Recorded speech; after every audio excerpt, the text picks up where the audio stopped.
সিলেট, কুমিল্লা সহ দেশের বেশ কয়েকটি জেলায় মৃদু ভূমিকম্প অনুভূত হয়েছে। রিক্টার স্কেলে এর মাত্রা ছিল ৫। উৎপত্তিস্থল মিয়ানমারে।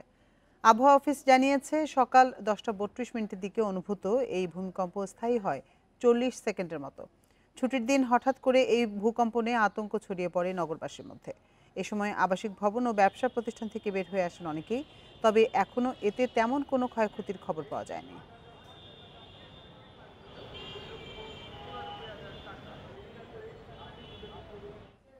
এ বিষয়ে বিস্তারিত জানাতে সিলেট থেকে আমাদের সাথে যোগ দিচ্ছেন সহকর্মী রানা মজুমদার। রানা, সিলেটে ভূমিকম্পে কোথাও কোনো ক্ষয়ক্ষতি হয়েছে কিনা, কোনো খবর পেয়েছেন কিনা?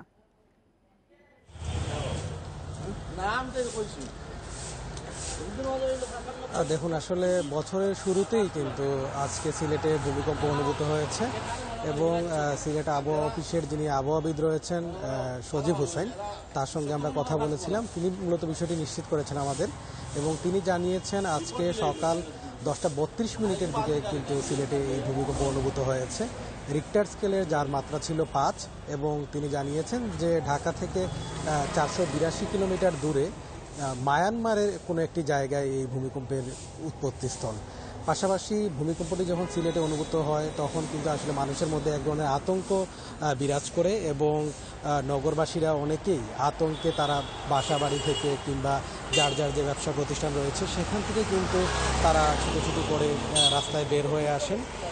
পাশাপাশি মানুষের মধ্যে যে এই যে আতঙ্ক, সেটি আসলে আরও দীর্ঘায়িত হয়। কারণ হচ্ছে, আপনি জানেন যে সিলেট একটি ভূমিকম্প প্রবণ এলাকা, এবং সিলেটের সীমান্তবর্তী যে এলাকা রয়েছে ডাউকি ফল্ট ভারতের যে অংশে, সেখানেও কিন্তু আসলে বিভিন্ন সময়ে সাম্প্রতিক সময়ে আমরা দেখেছি যে ভূমিকম্পের উৎপত্তিস্থল হিসাবে এটি পরিণত হয়েছে, এবং তারই প্রভাব কিন্তু সিলেটের নানান সময়ে পড়েছে। তো সেক্ষেত্রে আসলে এই কারণে সিলেটবাসীদের মধ্যে এক ধরনের আতঙ্ক বিরাজ করে সবসময়, যে কখন হয়তো বড় ধরনের ভূমিকম্প হতে পারে সিলেটে।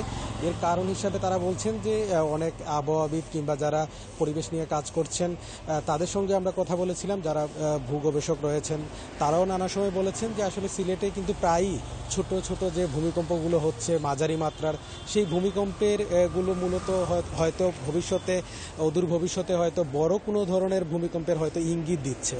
তো এই যে আসলে একটি আতঙ্কের অবস্থা, সেই আতঙ্কের কারণে কিন্তু আসলে সিলেটবাসী সবসময়ই মূলত একটি আতঙ্কের মধ্যে থাকেন, এবং এক্ষেত্রে যারা সংশ্লিষ্ট কর্তৃপক্ষ রয়েছে, বিশেষ করে সিলেট সিটি কর্পোরেশন কিংবা আরও যারা কর্তৃপক্ষ রয়েছে, তারা যেন আসলে সুনজর দেন, এটি হচ্ছে সিলেটবাসীদের দাবি।